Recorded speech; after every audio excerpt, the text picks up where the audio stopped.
Salutare bă fraților și bine m-am găsit la un nou episod de pe acest canal. Mai special, după cum vedeți, mă uit la un competitiv jucat de mine. Pe mapa DAS 2 am jucat aseară. Și da, hai să vă arăt de ce am luat eu report. Un cap aici. Nu știam că ăsta e aici, l-am văzut. Pe ăsta l-am ratat, cred. Da, adică nu l-am ratat, m-am luat de la car. Nu edit. Ok. Și da, hai să vedem de ce am luat eu report, nu? Ia uite ce frumos mă culc eu pe aici, pe scări. Băieții, cred că erau Golnova 1, că am jucat cu niște români, niște abonați, normal.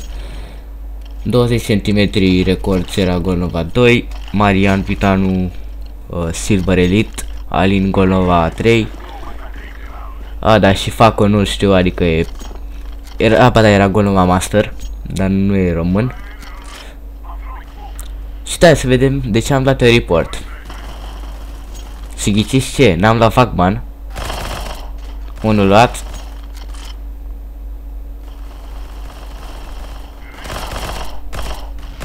Aici am tras ca dracu. L-am auzit pe ăsta de pe mid. Ok. Și da, hai să dăm mai față, pentru că aici nu prea am avut faze cam deloc de MOI. Jocul pe 90 ca un ratat. Până, nu știu, hai să dăm X4. 4X de fapt. Pentru că nu prea am ce arăta, ce faze arăta, să arăt. Tot cu P90.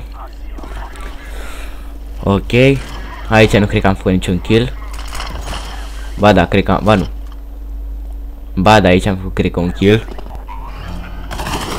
Ba nu, n-am făcut niciun kill. Ok. Face un bomba.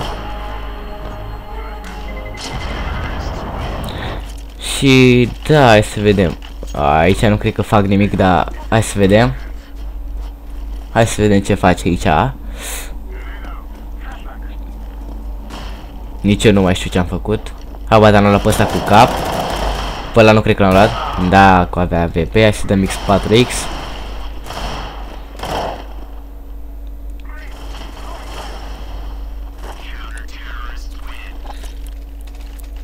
Cred că după runda asta.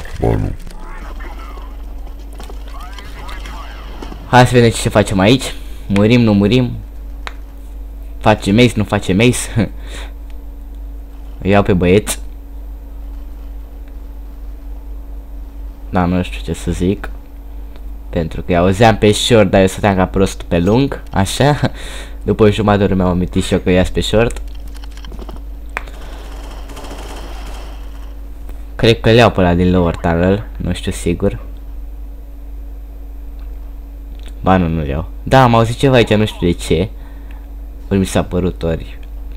Și da, e să luăm pe ăla din lower tunnel. Dar nu l-am luat, l-am luat prăfeletele ăla de lângă mine. Aici stăm la bombă ca niște ratați. Haide.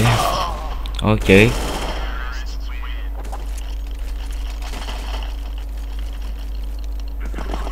Ia să vedem, face ceva cu Deagle sau nu face? Eu țin minte că nu facem, dar poate se schimbă ceva, nu știu. Nu am văzut pe nimeni backdăra sau ceva. Am încercat să au grul ăsta, n-am făcut nimic cu el. Ok.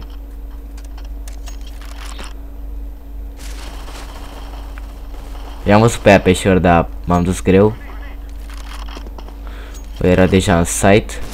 Ăsta mă știa, adică a tras prin ușă, uite, mă știe. I-am dat report-ul ăla, adică... Na. Aici am avut bulan că l-am luat. Să dăm X2. Am luat și pe ăsta frumos cu AUG-ul.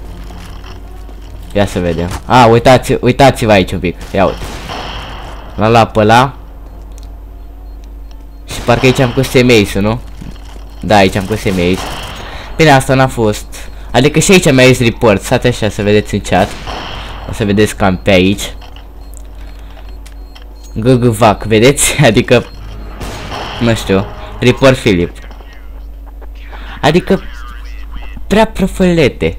Cum să-mi zici fac bani că am luat 4 oameni fără să vreau. Și da, este în X4. Aici am făceam mișto de ei. Hai să vedem.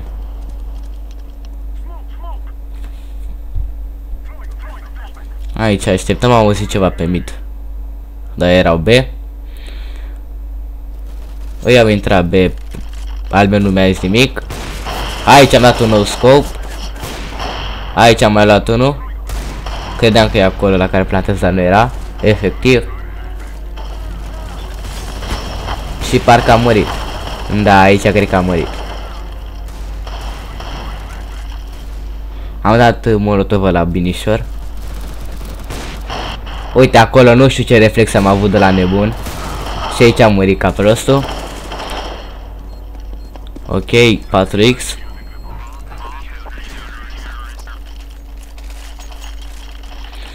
Și da, aici mai fac eu ceva, cred. Nu știu. Să mor ca un noob. Ok, l-am văzut pe la cât și pe lung. M-am întors ca un prost, mă uit pe short. L-am luat pe ăla. Tot pe acolo, crezând că e cineva, dar nu e. Acum am văzut ceva pe mid. L-am văzut pe ăla. Nu știu dacă i-am luat damage, dar nu cred. L-am așteptat să iasă. I-am luat damage. Ăla a fugit ca un noob. Și da, să vedem, nu? Parcă ia unul aici. Da, unul.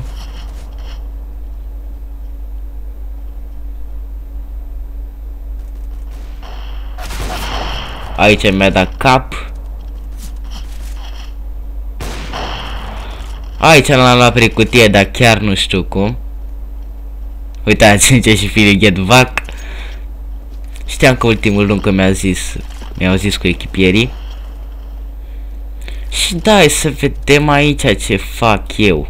De-mi dau băieții report.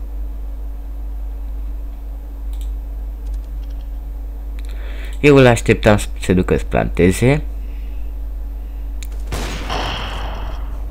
Și am auzit că trage și am așteptat, da?